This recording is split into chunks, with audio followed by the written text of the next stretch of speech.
it's such a crazy world out there right now with hiring in general. So I feel like there's so much to talk about, especially from a marketing perspective, because you've probably seen there's been such a huge shift in the market from a sales perspective.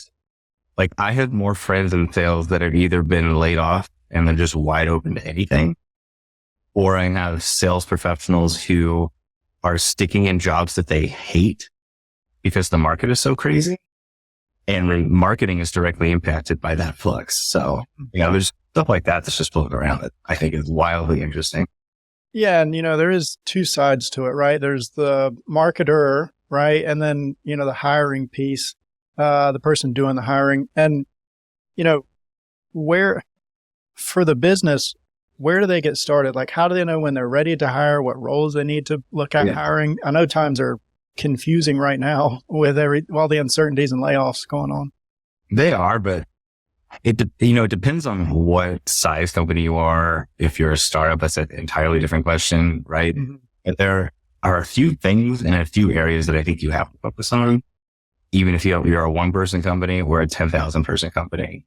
And I think branding is something you have to hit right, especially if you're out there in public on LinkedIn or Twitter, wherever you're living, meeting your customers where they are. Branding is super important because getting people attracted to work for your brand and your company is built primarily off of the story you're telling. The things like social content, persona development, audience targeting, I think are huge things for companies to focus on and get right as soon as possible. And then different niche areas that belong under those buckets would be like product marketing and demand gen. Obviously, a lot about that, those two skill sets, but I think folks have to be paying attention to the voice of their customer and doing a lot of research related to the demographic that's supporting their business. Mm. And if that's not aligned, like companies have to get that alignment done quickly through their messaging and primarily through video. I think brands that aren't using video today are falling behind pretty quickly. And are you saying that helps with the actual attraction of the hiring process? Absolutely. I mean, I know you've been in the freelance world for a while, but you've probably got a lot of friends that you're speaking to who potentially might be looking for jobs. Mm-hmm. And personally speaking, I couldn't remember a last time a marketer has told me about a company they're interested in working with that doesn't have something out there in the ether that's attracted them to that brand, mm-hmm. right? Unless you're brand new in marketing, there's not a big likelihood that you're approaching a brand and not thinking, wow, I want to create things with them, right? Yeah. And that's one thing. So as we've been hiring for the agency, that's one thing we focus on is, you are like, you're marketing yourself to them, right? And you're making sure that, you align with their brand values and that they align with yours, that you're offering them growth. That's a huge piece for us. That you are really setting yourself apart from other agencies, which there's so many out there that it can be difficult. And I'm sure from the business side, it's similar, but really, making it attractive while not seeming desperate for new talent coming in that way. Yeah. So, you're looking at getting started, right? One thing I've been working to do is figure out the entire hiring process. And I know a lot of that begins with just really understanding what you need. Because if you don't know what you're looking for, you're never going to find the right person or the right fit. How do you generally suggest going about, defining roles and outlining what's needed there? Yeah, I think it's an excellent question. And, big companies also do a really poor job of this because everybody's pressed for time, right? It's not like you're working for a smaller agency like your company and you're going to a 10,000 person company and all of a sudden they have it figured out. That's not true. So I think the preparation time that you put into researching roles is indispensable. Every single minute that you spend before posting a job or you begin interviewing, you're saving yourself from a hiring perspective on the back end, without a doubt. So I would say if you've got a good network, either on LinkedIn or throughout your career, it's indispensable to tap the people that you're close to that might be occupying those positions or are hiring positions for roles that you're keen on yourself. I wrote on LinkedIn the other day that when people are creating resumes or, to directly answer your question, job descriptions, approach people that are doing it already. They probably have the same pain points that you do. They probably have observations and obstacles that they've overcome that they can help save you time on. So it's super crucial to get, I think, industry expert or subject matter expertise directly related to the role that you're looking for. That's step one, right? And I feel like that'll really help prevent unrealistic unicorn expectations. Yes. Right? Yeah. Which I mean, how often have you seen like an SEO role that's posted and it's like, oh yeah, it would be great if they have good like a videography expertise or something like that. Yeah. Do you know what world we live in? Like, yeah, we want you to run Facebook, Google, TikTok ads, and email marketing. It's like, oh, you want a CMO that can manage all that? No, we want you to do it all for $15 an hour. It's like, okay, that's not going to get great performance. Well, and the job description's like 100 words, you know? Yeah. We'll give it a try. So one thing I have been doing, because we're in the process of hiring, is making sure I understand, the org chart, responsibilities for each person, open responsibilities that may be there, or ones that are still on my plate. We're a small company, though. I'm curious, you work with or have worked with bigger companies. Do you do something similar? Like, what does your process look like to understand, gaps that need to be filled? Yeah, I'll speak generally, and then you can double tap on anything that I'm saying. But when you're at a bigger company, for example, there's a lot of shift in priorities. I've worked with some of the world's largest companies like Airbnb and Microsoft. And when you're figuring out the org chart, either you're currently living in a world that is already prioritized, or you might be, as a leader, in flux of a reprioritization with where you're at today. Well, I think it's less, if you're a larger company, it's less about cementing out a specific swimming lane for the person you're looking for. You need to attract and facilitate through conversation and interviews where you could potentially look to hit 80%, 70% of the role. And then that last 20, that last 30 is really for that person that you're hiring to really help you solidify and build out what they're best at to impact your company. So I think that's huge. For smaller companies, however, that 20 to 30% that I was mentioning, I think grows sometimes to even 40%. I'm sure as a hiring leader for a smaller agency, sometimes you've met somebody and you've got a role in mind with them, but as you start talking, you're like, wait a second.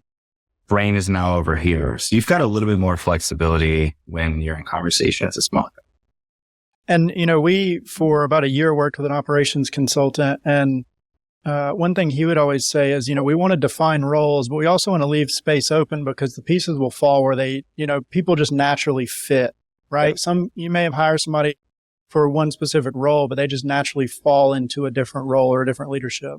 Yeah. I mean, part of that, I used to work at Upwork for 3 years in their corporate office in Chicago. And when I was originally attracted to the role that I took over, the job description over those 3 years took on an entire life of its own. As priorities shift in an emergent landscape, especially one catalyzed by a pandemic, the rise of AI and layoffs, you've got to be flexible. And I think if you're too static as a marketer specifically, that's a huge hill that you're placing in front of yourself to climb. And that brings up a good question, actually, because, I appreciate that flexibility and, it is definitely needed. You hear people, I feel like it's just kind of like a joke of like, oh, I'm getting more responsibilities, same pay, this and that, right? Which, people definitely deserve pay increases, but I feel like I see those opportunities as learning experiences and ways that you can take that to future jobs and keep growing. I mean, what's your thoughts there? I know there's a balance. I'm the employer though. Like what is your thoughts there? Yeah, clarify a little bit more because I think I know where you're going, but I want to make sure before I get a response. Are you speaking about potentially side hustles or like if you're at a company horizontally spreading your wings a little bit? Essentially a situation that you expressed at Upwork where you were there and, your role took on new responsibilities and you didn't kind of stay in one lane, but you picked up new opportunities. Yeah, I think you have to read the room of your company culture. At Upwork, it was very much hey, if you pick up a stick and then something comes out of the ground with a huge root attached to it, it's up to you to chase that down and to make your case, explain what you're looking at from whatever hole that you're viewing now. And if you make that a priority, you can kind of create a minimum viable product situation to chase after a task force team or even yourself what that potential solution might look like, right? But a lot of people find themselves in companies that don't encourage that kind of digging or flexibility. I won't try to name any names here, but there are, much more rigid companies where marketers are told to stay in their lane, and it's hard to dig out outside of that. Personally speaking, I think work best with people that are diggers, if you will, who are looking for extra problems to solve and how it ties into their main priorities. But sometimes companies don't foster that kind of. So if you're interviewing or you're a candidate, it's up to you to figure that out before you accept the job. Mm-hmm. Yeah. Yeah. So it's sounding like Upwork was pushing for basically proactivity, I guess, is a simple buzzword to go with it, right? Proactivity and just ownership of role and just finding things that can grow the company. Yeah. If I had to boil it all down to a persona, speaking of marketing, if you will, when I was at Upwork, people were innately curious. And that curiosity led to solving side quests, if you will, that made the main quest a hell of a lot easier. So, yeah. That's interesting. And okay, so when we're talking about where to find these people, right? Where are you looking? Where do you suggest companies look for talent? I know there's LinkedIn. I know there's Indeed. There's HR or not HR, staffing agencies. Sure. What do you suggest? Number one, I think if you're a leader that is going to be hiring a lot, either this year or in the short to medium term, it's imperative that you build a strong presence on LinkedIn. Mm. People really do, especially in marketing or the creative industry, accept or reject jobs based on their immediate manager. We've all read those articles on Forbes and Business Insider, but it is true. So I think if you're not utilizing LinkedIn to put out content, if you're a hiring leader, and to talk about who you are, what you're passionate about, and what you do day to day and how you prefer to work with people, you're doing yourself a disservice as a hiring manager. People are doing that kind of digging when they're looking for jobs. I guarantee it. After that, I think you've got to really take a hard look at the gig economy, if you will, for lack of a better term, or alternative sources of great talent. People that might want to be like working remotely, for example. Upwork is a great place to start. Hoptel is a great place to start. Brain Trust, an up and comer in that kind of freelancer marketplace, is an excellent resource. So you have to speak the language of emerging talent, and you have to meet them where they're living. So those three platforms, I think, where I would start for freelance talent or consultant talent. In the sales world, I feel like everybody's heard ABC always be closing, and the hiring world, ABR always be recruiting. And when I hear ABR, I think physically posting jobs and, reaching out to people. But it sounds like from your perspective too, which is enlightening, just marketing yourself and getting out there on LinkedIn is partially recruiting. Yeah. And I'm speaking as a 30-year-old millennial right now. I don't know too much about where Gen Z is living. Maybe it's TikTok. I don't know. Although social media. Yeah. Social media. I'm going to be banned in like 2 weeks, but yeah, social media. As a hiring leader, you have to be out there. And I think if you're especially younger in your career and you've already garnered a lot of trust and responsibility to manage a team, people are looking out or not seeking out your content as a hiring manager. Mm-hmm. So before candidates, if you want a stickier experience and better interviews, I think it's important and ultimately more fair if the candidate knows a little bit more about who you are and what you care about. Yeah. So going into the interview process, it helps warm them up to things. They're a little bit more comfortable. What is your ideal interview process look like? And I ask that because there's been many iterations to the interview process that we've gone through to try to eliminate putting people in positions that they're just not set up for successful work, right? So where would you suggest a company really start with building out a whole funnel for hiring? I think just like creating a marketing campaign or a project description or a new brand, you need to figure out what you're after. Mm-hmm. So it's important to create a meta or a personal philosophy around how you want the interview process to be, how you want the candidate to feel, how you want your interview debriefs to feel after panel interviews or conversations. So my personal recommendation would be to retain and promote an open, transparent process every step of the way. Take salary out of the taboo conversation, put it front and center, have discussions with your candidates. Let them know at the end of the call really how they did, if they're open to that kind of thing. Make your email communications open and transparent. Talk about what the next step looks like and who that might look like with. You'd be surprised how badly brands mess this up. I've gone on interviews myself when I'm interested in companies, and it just feels like you're blindfolded trying to find the room and the walls that are in there. It's super important to candidates to have a guide example of what to expect in the process. No disrespect to the Googles of the world who have 11 round, 9 round, 7 round interview processes, but I really do think the sweet spot is anywhere between 3 and 4 rounds. Mm-hmm. I've accepted jobs in 2 or less before. So that kind of radical honesty and transparency would be what I include in my personal philosophy for hiring. And I promise this is not going to turn into me just having you perfect our hiring process, but I'm curious, when we're talking about technical roles, right? So media buyers, Google ads, Facebook ads, and then, things like email marketing and stuff.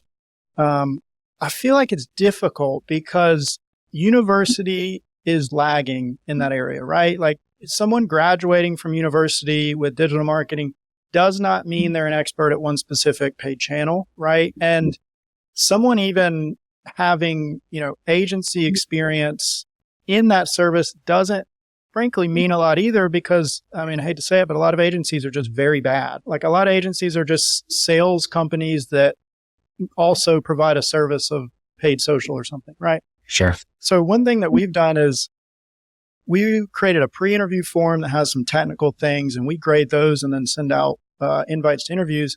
And then before we hire somebody, we ideally have at least, 3 to 4, 4 to 5 candidates that all go through a paid normal rate 3 to 4 day trial project for their specific role. And we really measure soft skills, which is the biggest thing I harp on, communication, proactivity, and ownership, but also just their actual technical skill in the role.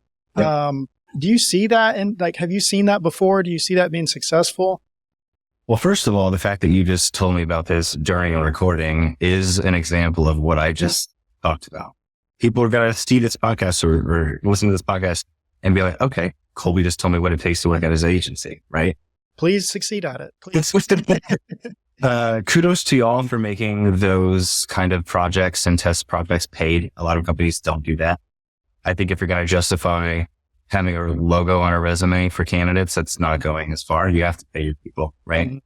Mm-hmm. Question for you. Do you see a big drop off in applications to responses on that form to acceptances of the projects? It's about a 10% so from LinkedIn Indeed to form is about 10%. Form completion to passing is about 10%. And then passing interview to trial project is about 10%. So we normally get down to about 3 to 5 trial project candidates. That's honestly pretty damn good. And I don't have a whole hell of a lot to critique on your process. I do see companies doing that. What I would recommend adding as a potential optional step in that process is to have a culture ambassador partner with that candidate that is going to take an exam or a practice test like that, a project, if you will. Mm-hmm. Have that culture ambassador there as an outlet for the candidate to speak to in order to talk about communications that are going on in that test project, the people that might be involved. That'll give them an extra window into how it's actually like to work at your agency, rather than wildly focusing on a deliverable in order to get the job. I think it would give them even more insight into why to work with the company. And you would get to see how that person communicates, how they're curious, how they're passionate. Yeah. And it could help you get more information on whether or not to extend that offer. Gotcha. So we've looked at all of this, the interview process from the hirer side or the company side. How can marketers stand out? How can they really show their excellence in the interview process? Yes. I think as a person who's interviewed hundreds of marketers over the years, the ones that really are A+ players, I think, are innately curious and passionate about the industries that they're in. I haven't met a whole lot of marketers who don't communicate that kind of willingness to go beyond their day job, if you will. They're staying abreast of emerging trends. They're combining their specific subject matter expertise with other fields that they might not necessarily have a good grasp on. I think these A+ players are essentially focusing on their body of work, what it says about them as a person, and they're able to walk through in the interview setting minute but important decisions that they've made in the creation of some kind of campaign or deliverable. And from there, I think it really turns the interviewer on to better questions.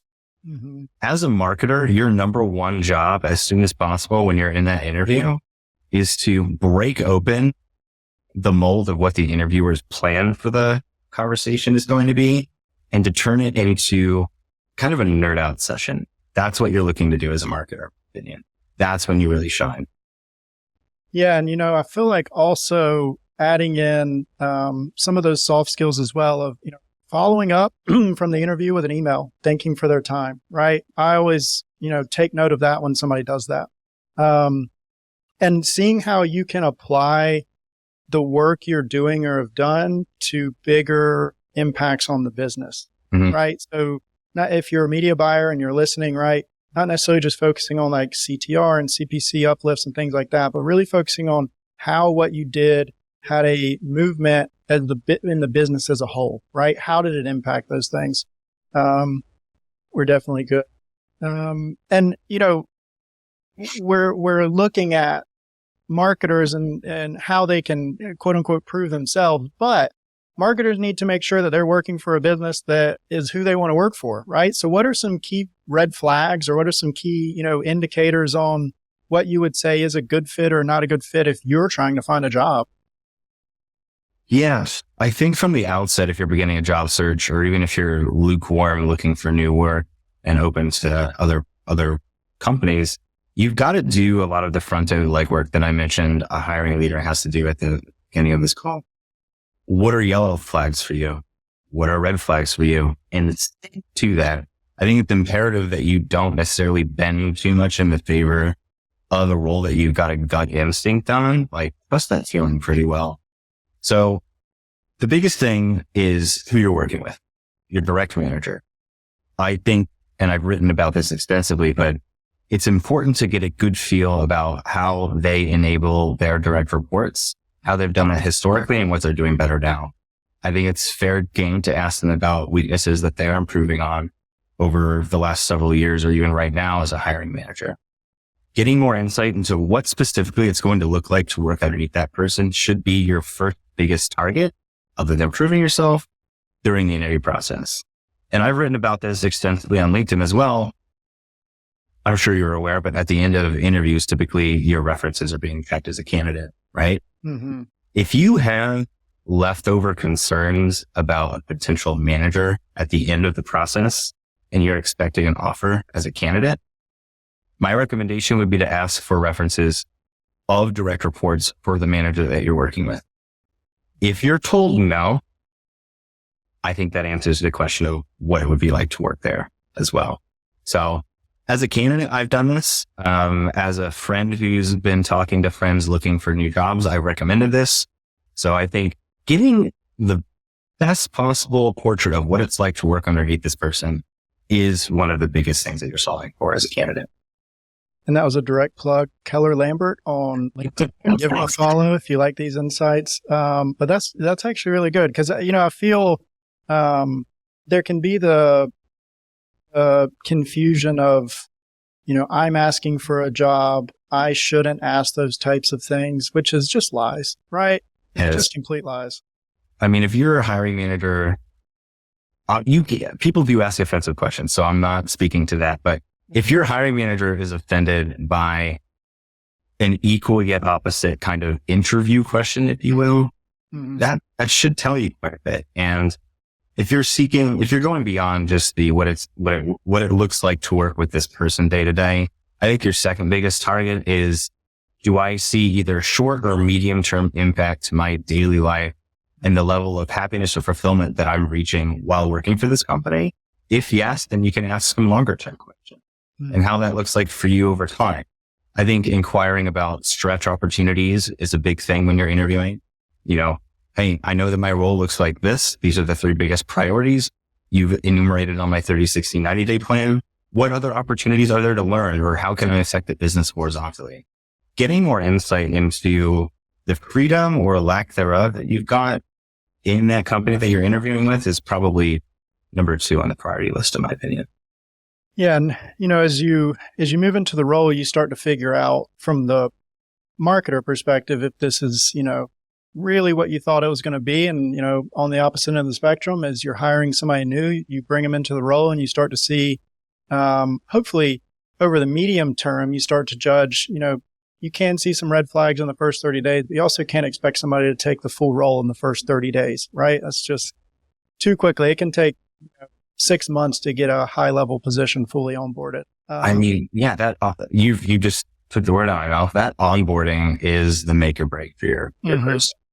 I think their experience in the first 30 to 45 days, if it's a negative one, is so hard to undo as a direct manager or even a skip level manager. So it's imperative that you put the best possible foot forward, and you're there kind of managing this flexible environment with a new hire to help them feel comfortable and motivated, because that foundation is going to set at minimum the next year of their performance, minimum. And I know you said at the beginning, small company, 1,000 headcount company, they never truly have it figured out. You're always busy. You're always humming along, sometimes fast, sometimes too fast. Yep. I've seen in the agency world, there's operations consultants that say for the first 90 days, you should have every hour planned out for somebody's onboarding. And to me, that's stressful to map out somebody's every hour. We do 30-day, expectations of you should be able to do this in 30 days or this in 60 days. But just kind of walk me through from your perspective, what does healthy onboarding look like? Yeah. How micromanaging, I guess, is the best way to put it. Yeah. Let's focus on mid-senior roles all the way up to C-suite level positions. I try to either find or produce or foster environments that are more like a listening tour, if you will, for that person that is going on the first 30, 60, 90 days. You want to give them the opportunity to go and just find a bunch of stuff. You want to walk into a room after their 30 or 60 or 90 days, and they have so much insights, opinions, facts that they share with you as a hiring leader or a manager, that they're starting to piece together the world of that brand. And I think having something regimented every hour for an onboarding for the first 30 days, speaking personally, I would never thrive in that kind of role. I think the more air or oxygen that you're giving your onboarding person to have in that initial 30 days is critical. And to take that example even further, the companies that I've either worked within as an employee or worked with as a consultant is having cross-functional flexibility and support for new hires. If you're hiring a marketer, for example, hook them up with somebody in engineering as a peer mentor. Also make sure that you've got a coach or a straight mentor aligned with them in their first 30, 60, 90 days. And I think a lot of people, especially Gen Z or even mid to late millennials, are also focused on what, for lack of a better word, personal life looks like within a company. Do you have a lot of DRGs? How does diversity look in your organization?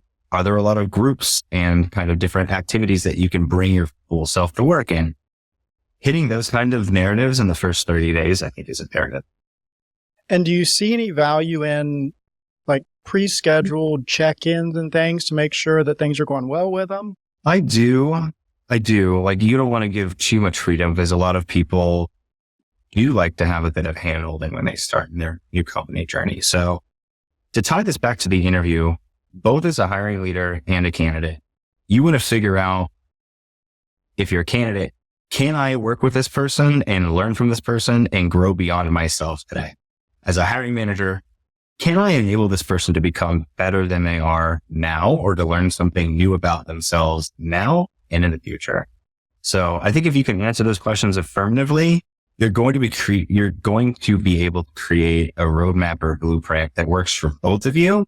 Because if you're bringing a template to every new hire on your team, chances are the feedback has been, I wish that was a little bit different, or I wish this was a little bit different. Mm-hmm. You've got to focus on the nuances with each person. Mm-hmm. And let's look at it from the actual perspective of the person getting hired. What do you feel like the most impactful things are that they could do in the first 30, 60, 90 days? And I ask that because, I love seeing proactivity with new hires, right? I love seeing them take on roles. I also feel like, one side of the road versus the other side of the road, sometimes too many ideas can come and then they all just end up getting dropped, and then focus gets lost, right? So where do you see that fine middle of bringing opportunities and also just showing proactivity and getting comfortable in a new role as you're going into it? I think the first immediate example or insight that I'm looking to gain as somebody joining a company is, what do people in my position or any position at X company do wrong that limits their success or even limits their tenure at the company?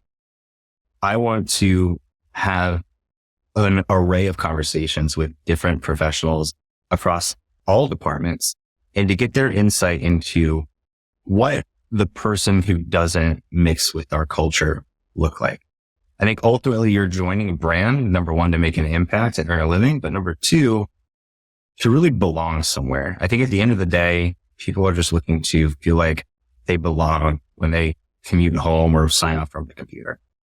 So having those answers and insights into the DNA of the work life at the company, I think is the biggest thing new hires are looking to obtain.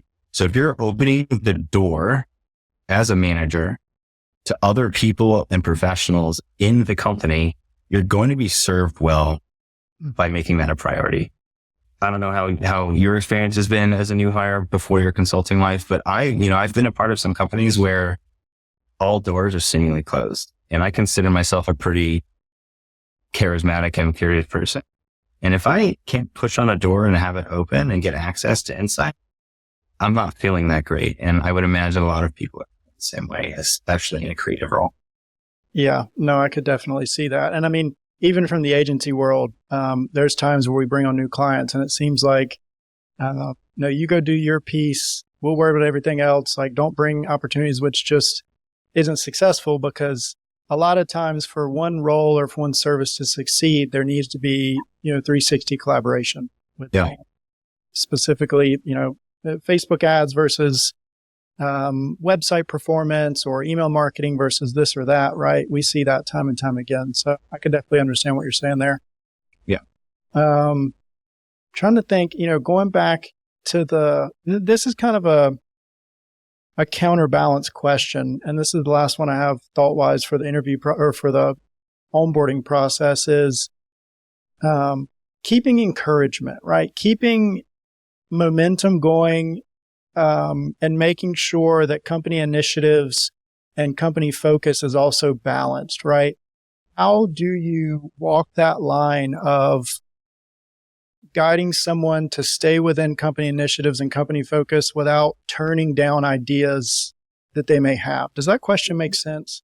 Yeah, I'll kind of riff back to you a bit. You let me know if I'm headed in the right direction. But at the end of the day, we all have metrics and measurable results that we are responsible for, from mid-senior all the way up to the CEO, right? I think you have to pay primary attention on performing in those realms before you should be expected to be allowed or granted leeway to go and discover passion projects, for lack of a better word, right? So hit those early and knock those out of the park as soon as possible. After that, I think it's up to you to both identify, present, and illustrate the impact of what you might be focusing on from a curiosity standpoint out there in the ether at your company. If you are the person that is able to do those things, 3 things quite well, I think not only will you be granted more vertical access to higher priority opportunities, but more horizontal projects too that might bring you more cross-functional support. If you do those things well, I think that you're going to be able to even build out a better home for where you're at today, and also kind of leave a bit of freedom in terms of mobility within the company. We live in a world of layoffs right now, and the people that are not hurting as much as others are the one who can kind of rotate horizontally quite a bit. Did that answer your question? No, it does make sense. Essentially, master your role, kick butt at it, make sure you're doing it great, and then bring those opportunities to the table. Yeah. If you're going to hire an SEO person under your agency, for example, and day 3, they come to you and they're like, hey, Colby, I actually really want to dive into some video content production. Mm-hmm. You're going to be like, I hired you to solve this problem though. Yeah, that's all. Yeah. I appreciate that. Let's look at that once we have the problem solved. Yeah, sure. That definitely makes sense. Awesome. Look, we have 3, call them rapid fire questions. We'll use a buzzword, but 3 questions we generally end this with. If you had to summarize everything we talked about for hiring into a marketing mindset, what mindset should marketers or business owners have for this? For marketers specifically, I think it's imperative that candidates remain true to the game plan that they're setting for themselves in their career. And to speak about that a little bit more, you know what you're interested in and what you're not interested in as a marketer. I think it's important to challenge yourself in that regard, but ultimately speaking, you're not selecting to work with a brand or a company or an agency just because it feels nice. You know deep in your core as a creative person if it's going to bring you fulfillment. So stay true to that. As a hiring leader, conversely, you also know what it's like to be that marketer, to be looking for a role, to be looking for a company that can bring or elevate your life to the next level.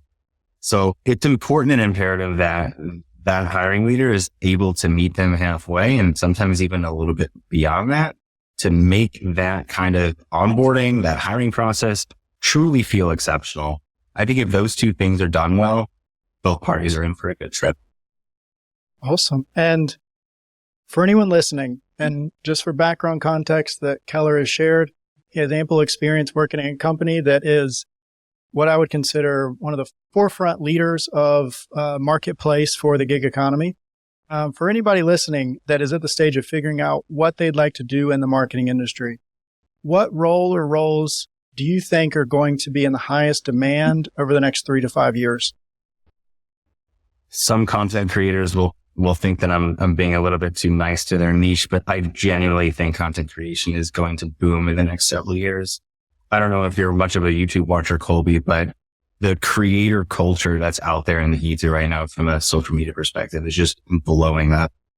Sooner or later, we're going to have, and probably already do now, AI also taking a lot of freedom and liberty into those fields. I know that we use AI models, for example, right now for branding and imagery and things like that. So content creation, in my opinion, is going to absolutely explode, because that's the point of entry.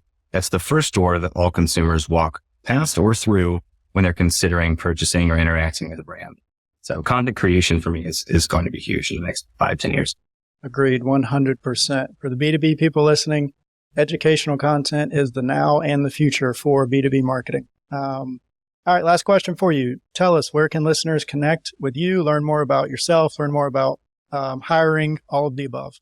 Yeah, ironically, compared to my answer that I just gave, I have no social media except for LinkedIn. So LinkedIn is the only place people can follow me. I write quite a bit on there.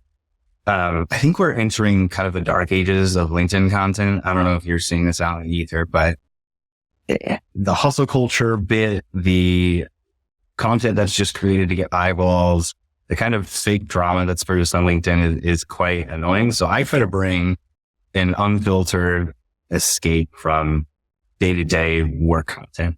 So if you're interested in things like onboarding and hiring and what it might be like to work at a Fortune 100 company or with Fortune 100 companies, LinkedIn is the place to interact with me more. You heard that? Just like this podcast, Keller puts out no fluff content. Go follow him on LinkedIn. Awesome. Keller, appreciate you having you on today. Thanks, Colby. Appreciate it, man.